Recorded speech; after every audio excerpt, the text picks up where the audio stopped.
So this is hands down one of this award season's most revered and talked about movies. I believe it's nominated for 10 Oscars and people have been pretty hyped about it. And all of that of course got me quite interested in seeing it too. However, I will say that I saw the trailer and what I saw didn't really convince me. So that definitely put a bit of a damper on my expectations personally. I did not go into this expecting to love it or expecting it to be one of my favorite movies of the last year. Which is a good thing, but at the same time I have been a fan of Sam Mendes' work in the past. I'm not the biggest fan of his Bond movies, but there are a few other ones I've liked a lot. Like American Beauty, Jarhead, and Revolutionary Road, which I think is very overlooked. So I do know he's capable of making great movies that resonate with me too. And when I looked at his filmography, I realized something. You can't pin this guy down. Like, all the movies I mentioned are very different from each other. And he's had an interesting career, so adding a World War I epic to the list wasn't that odd. Nor was choosing to shoot this movie in a way to make it look like one long continuous shot.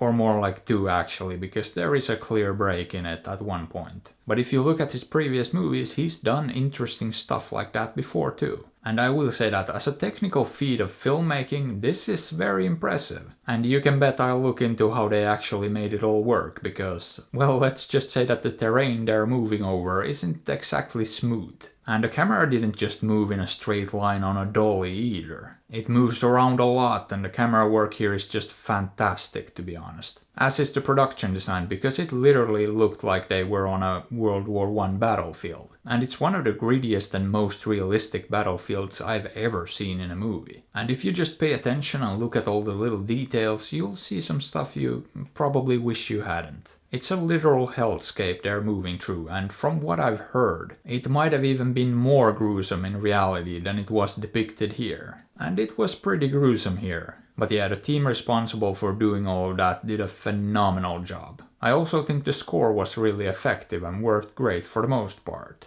A lot of the time it was just really toned down and simplistic, but at other times it wasn't afraid to go all out and take on a bit of a more flashy and bombastic style. And I also liked the writing in this in general and appreciated the attention to detail there too. Because there are a number of smaller, seemingly insignificant details that pop up throughout. And sure enough, they end up paying off in one way or another later on too. And I can't complain about the acting either, which was on the shoulders of the two main characters. Two soldiers played by George Mackay and Dean Charles Chapman. And they did a great job since the camera more or less sticks to them for most of the movie. And had they not been good, this whole thing would have fallen apart very fast. Which I guess brings me to the actual story here, and my only real issue with this. And the story here is about two soldiers sent on a mission to deliver a message. And that sends them across very dangerous terrain, but that's really it.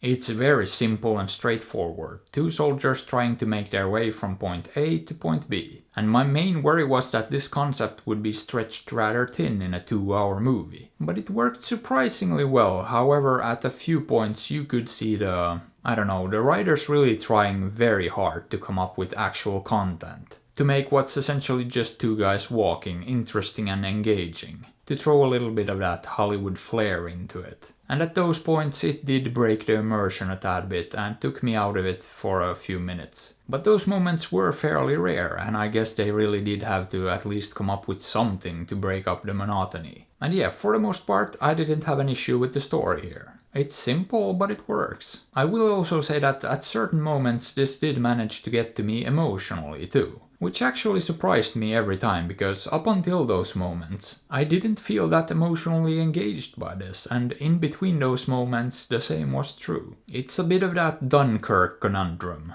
I liked the movie and appreciated it on a technical level, but I just didn't feel that engaged or invested in what was going on for most of the runtime. For most of it, I was just admiring how well executed and put together it was. So when those moments hit me, I was a bit surprised. But I guess it was doing something right after all. And as a whole, I liked the movie well enough, I thought it was good. But at the same time, it's far from my favorite movie of the last year. It just didn't really resonate with me on a deeper level, so that's that.